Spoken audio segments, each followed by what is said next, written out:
Hello everyone and welcome back to Let's Play Sparkster Rocket Knight Adventures 2. In the last part, we continued through the game, going through about 3 of the game stages, I think.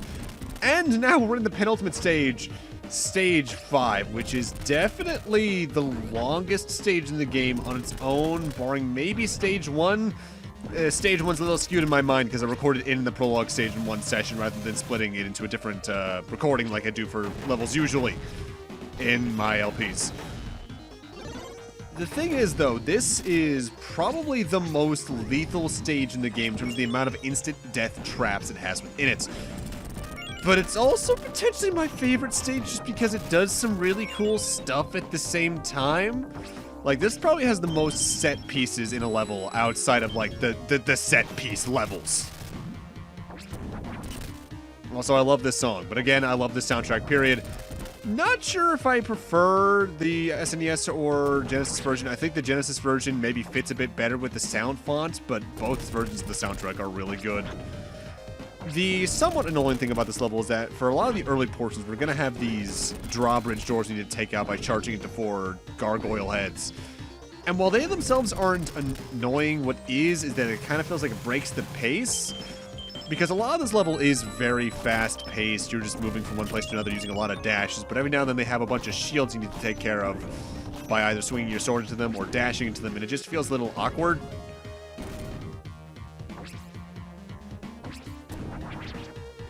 The thing is, though, this definitely has what is probably the hardest sword to get in the game in order to get the true ending. Not the hardest to miss, just the hardest to get. I'd say the easiest to miss is, well, it's the prologue, because you can accidentally skip that one just by pressing the start button. All the others are usually just, you'll find it if you look around hard enough by checking every wall. This one's hard to get because it's just a genuinely hard to reach area. At least if you do it all in one visit. More on what I mean by that in a little bit.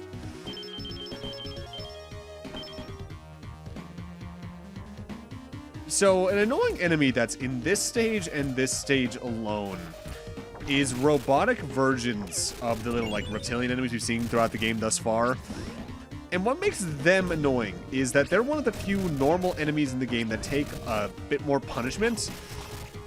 And it wouldn't be so bad if it was like the snake versions of them from the pyramid level. What makes them annoying is that they are spammed with, like, usually 2 to 4 directly in a row, and unlike the snake enemies, their attack is a projectile. They fire a little bullet forward. And it is surprisingly hard to avoid. Plus, they can aim in several directions. I don't like these enemies. You can do a fully charged horizontal dash into them, because you can do multiple hits with that. But even if you do that, destroying one of them will usually leave you directly open for attack from another. It's usually just this chain that really gives me shit, but there is another chain of them that can really cause some problems later on. Speaking of causing problems, I believe it's right here where the stage decides to get a little dickwadded, honestly. Because, see that little thing there on the corner there? That is an instant kill laser. You need to just dash through this following the gems. If that touches you, you are dead. But with that, we can now easily reach the sword. We just need to break down these particular barriers, and then there's going to be another one of those laser eyes from stage 3. Easy to find once you know it's there, yes. The thing is, it's just dangerous to get to, period, because of that instant kill laser. If that laser patrolled back and forth, this would be a nightmare of instant death that I would not like getting. The main reason I say it's the hardest to get is, A, it's the latest optional sword in the game. The rest of the swords in the game we're going to get just by beating the levels. But also, you do have to go through an instant death projectile to get it. And while you technically had to do that for the one that was in the pyramid had a nearby checkpoint. I believe this entire screen thus far has been one screen, so you just have to keep on redoing it over and over and over, and it sucks. The laser eyes in this stage, though, have quite a bit more HP than the ones in the prior stage. I think they have, like, 7 to 8 HP versus the, like, 2 to 3, the ones from stage 3. That is something that this game is kind of guilty of. Enemies that are from earlier stages that still show up generally have more health. But it doesn't happen too often, at least. All right, what we got here is a bit of a race section. We got a bunch of reticles that are just going to throw little weird spike platforms at you that you can dash through. But you need to time yourself carefully here so you don't just get comboed by them or by dashing into a wall and then into one of these little platforms. This is a place where the little spin attack you can do by charging up a dash and then pressing down and then the button to do a little like spin attack that does like 2 or 3 damage can come in real handy. Gotta be a bit careful. The same, though thankfully each of these buttons destroys the ones that are on screen and delays the little process long enough to the point where you might be able to get to the next switch in time. Now, another thing that makes this level relatively dangerous is it has the most mini-bosses out of any of the stages in the game. With that said, most of the mini-bosses are of the variety of this little weird pig mech, which you can just do jumping slashes into and keep your sword on them to do enough damage to kill them pretty quickly. I think you can do roughly 2 damage per swipe if you keep them directly in the middle of your hitbox. Or if you keep the sword directly in the middle of their hitbox. It's not too bad, but it might take some getting used to. The various versions of that mech, because we're going to be seeing like 2 to 3 versions of them. The biggest difference that comes in with what their attack is, like that one fires projectiles that spawn shields out of them a little bit. The next one's going to do something a little different. The third one's going to spawn some extra adds. This one, for instance, sends out weirdly similar to 7 Force from Gunstar Heroes. Electric pathways you need to jump between. But as you can see, you can also combo that one to death pretty easily because it resets its attack every damage it takes. Little bit of a rude thing the game does. These enemies can target you through these yellow walls. Like so. You can't do that to them. Little mean. Wish you could hit them through that, but oh well. I do think this game is pretty good about giving you health as you progress through a stage as well compared to the other 2 games. Rocket Knight Adventures wasn't awful at it, but if I recall, Sparkster SNES can be a little rough with that. But again, this is just the easiest of the 3 games I find. At least on normal mode. The fact that you have to play this game, you don't have to play this game at any higher difficulty to unlock the true ending from memory, again, if I'm wrong, correct me, helps with that. Because if I recall, both Rocket Knight Adventures and Sparkster SNES, you had to play at least on hard mode to get the true ending. And that just made everything feel weird and misbalanced. That is something I'm glad that's by and large gone by the wayside nowadays. Usually the most you'll have is an extended ending, but not the true ending. Like you'll get maybe a to be continued screen, or you'll get a scene that has extra story information. It won't be necessary for the game's entire plot. With that said, I do think one of the most egregious recent examples of that, and I'm mostly talking about this because someone brought this up to me recently, I completely forgot that Azure Striker Gunvolt 2's true ending required you to get like 80% of the challenges done. It's one of the few times you actually see me get crushed to death. This is definitely a Crushophobia haver's worst screen in the game, though, because either those pillars will kill you, or you have to narrowly skate between these yellow platforms to not get killed. The rough thing is, these things can crush you between them, yes, but also if you're too far off screen in either direction, it's a death. Very precise dashes can help you here, but it's rough. It's rough.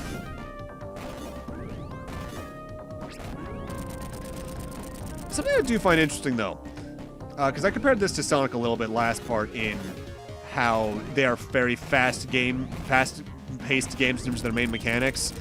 I find the levels in Rocket Knight Adventures throughout the entire trilogy, so to speak, as it has been, even though there's technically only these 2 games and then the Super Nintendo's a spin-off, technically, is despite them being very fast-paced games, they have very long stages compared to Sonic, but it doesn't feel wrong. Whereas Sonic stages, if they get too long, they feel very wrong. Like I'm looking at Sandopolis, especially Sandopolis Act 2 as an example here. And I guess it really comes down to show you what the mechanics you build for a game can do with the levels. Like, Sparkster's mechanics make the longer stages feel very organic in my eyes, especially with some of the mini-bosses they throw at you. Whereas Sonic, if they did a stage that's as long as this one, which is 13-ish minutes, it would just feel bad. At least in the 2D games, if you start getting into the adventure stuff onwards, maybe it's a little bit different there. It is a little bit different there in some cases. But oh well. Either way, now we got a big chain of mini-bosses, more robots. These ones are giant stick people. The thing you need to hit with them is their torso. Their legs, I believe you can walk through, and they do these weird spinning attacks. But honestly, they don't do enough damage to really be worried about. The thing they try to do to make them more difficult is make their rooms more difficult. The most they can do is just walk around, do a weird little spin attack, and fire a laser beam out of their head.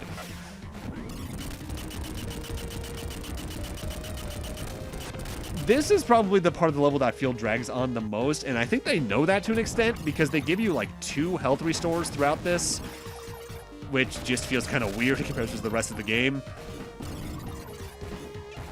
Because not many times do they do a boss rush like this. That just feels kind of off. What makes the end of this stage a little weird as well, the proper boss fight is just more of these things in a bit of a way.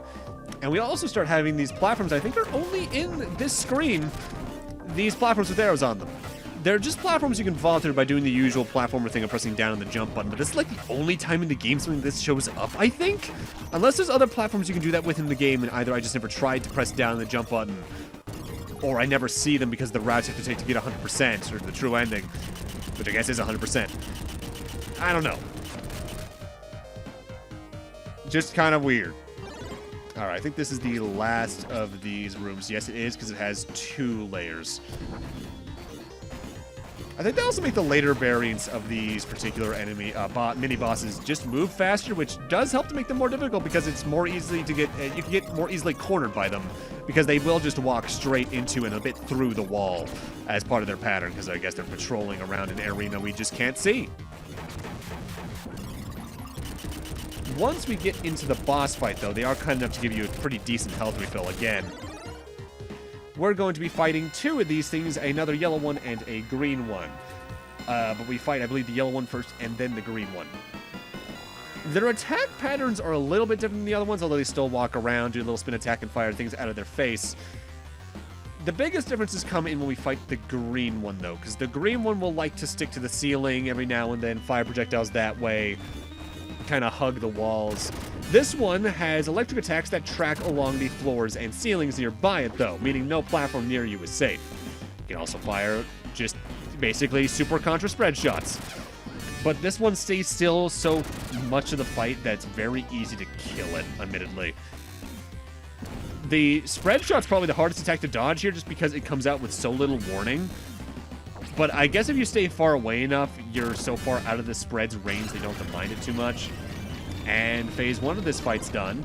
And there is a health item in its little escape pit. Now we gotta fight the green one. This one is the one that likes to jump all over the place and spin a bit more. It can go along the middle platform. It can just stick to the ceiling and fire some projectiles out that way. It can do a little spin attack that can just damage you, period. Staying when it's on the top of the ceiling, you want to stick up there as well because you can usually charge up your dash in such a fast enough pace that you can escape any projectiles it's trying to shoot at you. And the fight's done. And for defeating it, it gives us the 6th of the 7 swords in the game. I think even if you don't pick it up fast enough, you have time because the stage doesn't end until you jump down the hole it leaves behind because it's leading your way to the final boss fights. Final boss fights. The final stage is just 2, technically 3 boss fights in a row. So with that, let's head into the final stage, Stage 6. I do unironically love this stage, though. It's short, it's sweet, it's to the point. Plus, we get to duel against good old Axel Gear. Axel Gear is your clone fight for the game. He does the same things he's done in all the other games. When you fight him directly like this, he does the exact dash moves you do, but you at least have a pretty good tell of when you hit him because he makes that specific sound and bounces a specific way. As the fight progresses, the lightning walls are closing in. I think if they get too close in, you do get instant killed. But honestly, I think Axel Gear here is easy enough just because of how often I find he leaves himself open, at least on easy mode. Or not easy mode, normal mode. That he doesn't take too long. On higher difficulties, of course, that's not so much of a problem. Or that's not so much a thing you can do because the game's just straight up harder and he takes more hits. But because we don't have to worry about extra endings, oh well.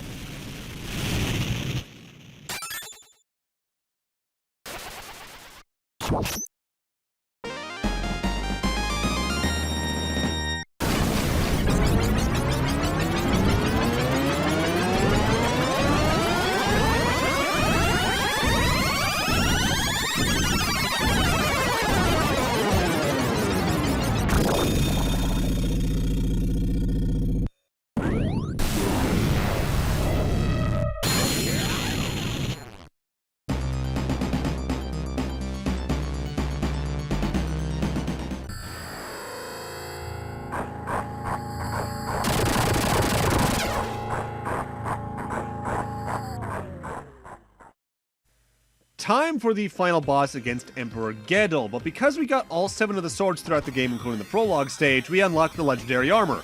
It turns us sort of into supersonic, but we're not quite invincible like the manual says we are.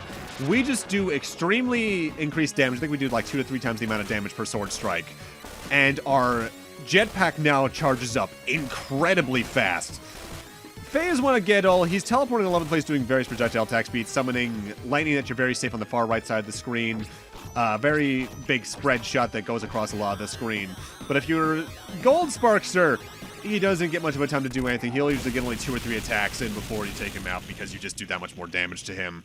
But now we move on to the final phase. As I recall naming when I first played the game, I called this Big Gedel because now he's just really big. The thing we need to hit in this fight is the gem at the center of his forehead as he rotation sprites in the background.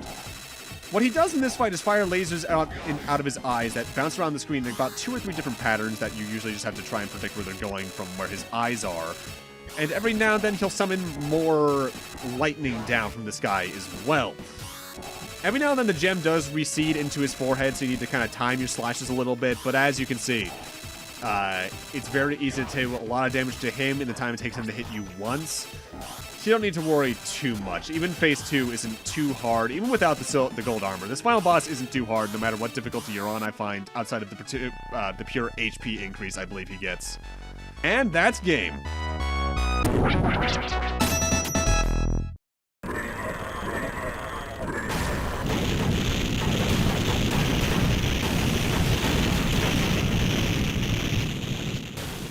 Easiest Rocket Knight Adventures final boss, at least out of the games that are good. Yeah, probably, absolutely. Yeah, but Golden Sparkster goes a lot to do that. Seizure warning on this next cutscene, by the way.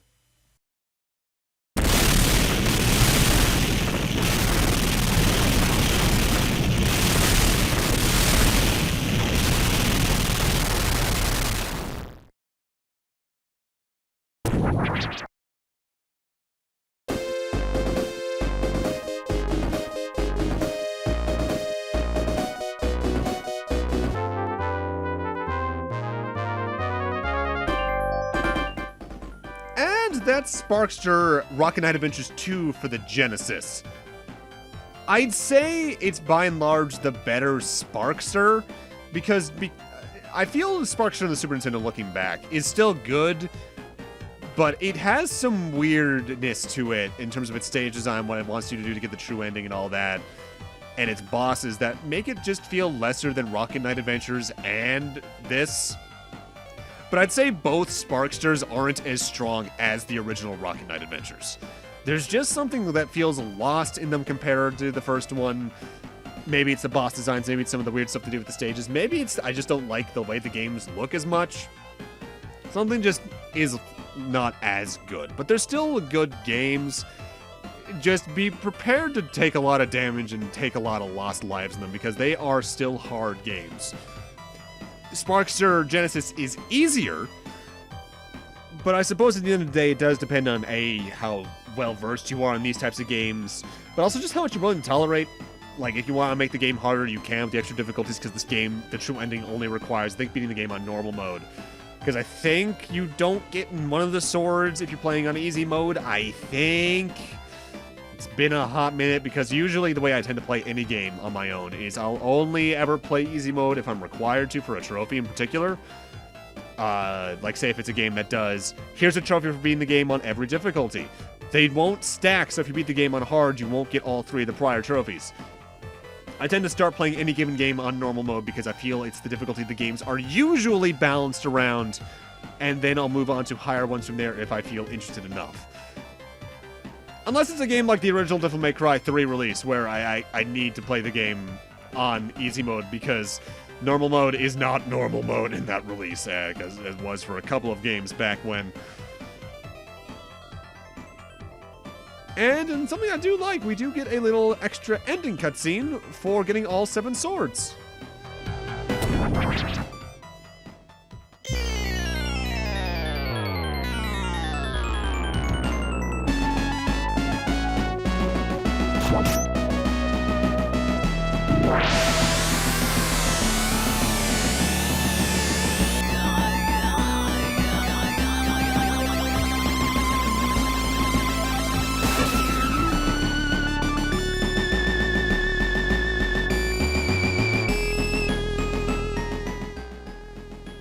I don't know why, I just find that ending really cute.